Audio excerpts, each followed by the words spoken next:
friends, Heidi here from Rain Country. God is good all the time. And today I'm going to talk about some common vinegar making mistakes. So the very first mistake that people make is that when they don't see within a few days or even a week that their vinegar is bubbling and active, like this one right here is, or I should say still is. See, I'm going to stir it up there and you can see when I stir it, you can see that bubbliness is kind of foaming on the top. It's still very active. And this typically, once you start your vinegar, you're going to start seeing the bubbling taking off somewhere around day 3 or day 4. But it can take longer. And so the most common mistake that people make at this point is like, it's not bubbling, I better add more sugar. And that is a mistake. You should never add more sugar. All you're going to do is make that process take even longer. The more sugar that's in there, the longer it's going to take to get active. Too much sugar can just stop it altogether because we know that sugar can be a preservative in a certain amount. So if you've got too much sugar, this goes the same for winemaking. If you start off with too much sugar, it may never take off. Now, if you followed my basic vinegar making videos where in something like this, when I'm doing a half gallon and I've got a bunch of fruit scraps in here from nice sweet apples, I'm only going to start off with a 1/4 cup of sugar. Some people may add more. It's probably going to depend on the fruit. If I'm using herbs, I'm going to put up to a 1/2 cup in there because there's little to no sugar in the herbs that I'm using. So that's all going to have some play in it. But if I was to put a whole cup of sugar in here to start with, it may never get going because the sugar is just going to prevent the yeast and the bacteria from doing what they're meant to do. So adding more sugar is either going to bring it to a complete stop, meaning it will never take off, or make it take even longer to get to that active stage. Now, some of the other factors that can prevent your vinegar from taking off, it could be simply how cold it is in your home. If you're keeping your vinegar in a place where it's pretty cold, it doesn't mean it will never ferment. It just might take longer. I mean, consider the fact that kimchi was typically buried in the ground and left for at least 4 weeks, and that was a cold environment it would stay in. But when kimchi is made in a warm environment, it can take anywhere from 3 to 5 days for it to be ready. And then with vinegar, it might take, if you're fermenting it in a cold area, it could take a couple of months for it to get done. But it should at least within a week to 2 weeks tops have started getting active and bubbly. If it's not getting bubbly, there's some other things that could be happening. If you're using city tap water, the chlorine in that tap water could actually kill the bacteria and yeast that's needed to make your vinegar active. So if you have to rely on city tap water, you need to make sure you're finding a way to dechlorinate it, which is super easy. This can be done through boiling, and this is going to be the quickest way, though you still have to wait for that water to get down to room temperature before you start your vinegar. Or like I used to do, I would just take jugs, like my wine jugs back here, and I would fill them up with tap water. This is, back before we set up our rainwater collection.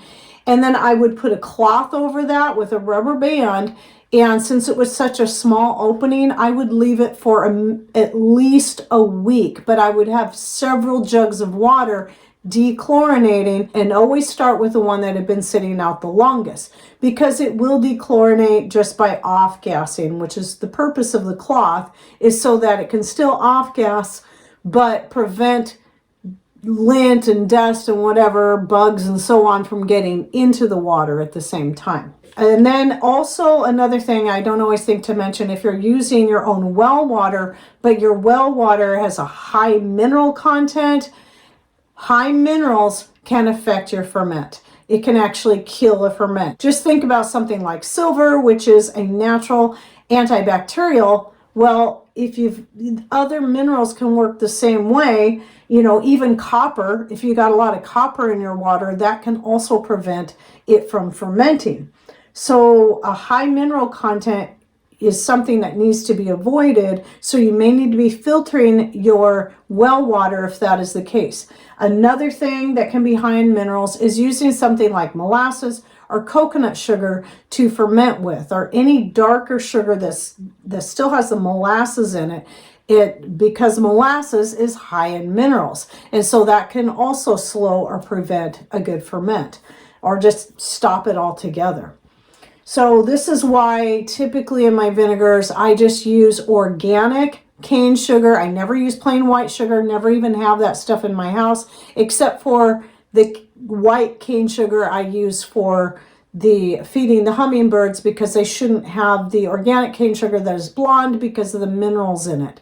So it's the only thing I use that for, but I never use the cheap white sugar because that is genetically modified beet sugar, and you want to stay away from that. But organic cane sugar is a really good option. But I have my honey out here because I am going to be making some vinegar with honey. You can use honey. This is an excellent choice. Honey ferments very well, which is why it is used for making mead. Though store-bought mead, apparently they don't actually use honey, which is, I don't even know why they can call it mead, because the whole thing with mead is that it's made with honey and water instead of juice, like your, grape juice, like your wine is made from.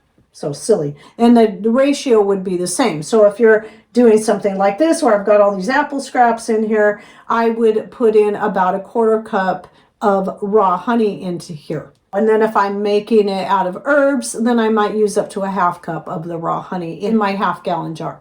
That's pretty safe. Even though it does have minerals in it, it's not so high in minerals that it's going to kill your ferment. Some other things that can affect it is if you're, let's say you're making, like I've done citrus peel ferment vinegars, and some would turn out good and some wouldn't.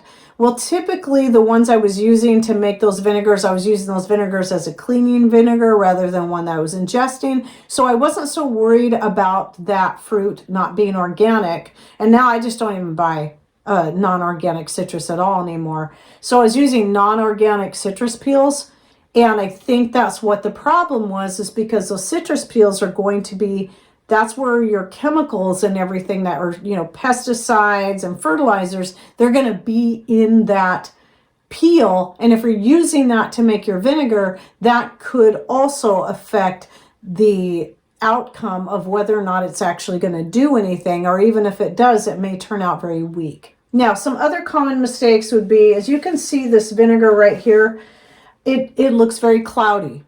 Certain fruits will make it cloudier, and apple is one of them, especially if you're using whole apple chunks or the apple cores. Like I have peels and cores in here. And what happens is certain fruits will just kind of start to disintegrate, and that's part of what makes your vinegar cloudy. But just the fermentation process alone will make it cloudy. This does not mean it is bad. Do not throw it out just because it turns cloudy. Some other common mistakes people make is they throw their vinegar out because maybe they didn't keep it stirred up and some mold developed on top. You don't have to throw it out. I just say either lift that out of there and then stir your vinegar and stir it every day to prevent it from molding again, or just leave it until it's done, lift that out, and then strain the rest out. Any mold that may get inside the vinegar once it's done is going to get killed by the vinegar itself. So it's not anything to be afraid of. Other things that people freak out about that they might see on top of their vinegar are cam yeast, which is kind of a beige color, almost sort of a powdery looking substance that can develop on top, which can change the flavor of the vinegar, but does not mean it's not vinegar. It's still usable. It doesn't make it bad. But it's something I personally would use if that changes the flavor so much. I just have that be the vinegar I put in my chicken's water. They don't care. But I may not use it for making salad dressings or sauteing with or so on. Or if you see a gelatinous thing forming on top, that is the SCOBY. That is a good sign. You're not going to see it on all your vinegars, but you will most likely see it forming on your apple, peach, and pear vinegars. That's where they're most commonly going to form. They can still form on your other vinegars, but they may not at all. Usually my herbal vinegars don't get them. Sometimes they do, but it's rare, but almost always on my apple and peach ones. And that's totally normal. In fact, that means you have a good, healthy vinegar going. And so I'm going to be linking to a few videos down below for more information. One being, well, I'll go ahead and link to the one that what's on my vinegar as I show more pictures and go in a little more detail about that. And I'll also link to the one on what is a SCOBY and what can I do with it. And let's see, I'll also link to the one I did several years ago on the many uses of homemade vinegar, which one of these days I should do a new video on that. And then also my most recent video I have out on how to make vinegar, and that one is specific to fruit vinegar, but you can make vinegar out of anything. I have videos on how to make calendula vinegar and cedar vinegar and so much more. But it's the same process. It's just the amount of sugar added is going to depend on what you're using. If what you're putting in there has no sugar in it, you're going to need you're going to need a half cup of sugar to a half gallon. If it already has sugar in it, then a quarter cup of sugar is going to be plenty. And then another common mistake people make, and I get this one just as often as I do as the one is, should I add more sugar? And that is assuming that once the vinegar stops bubbling, that it's done.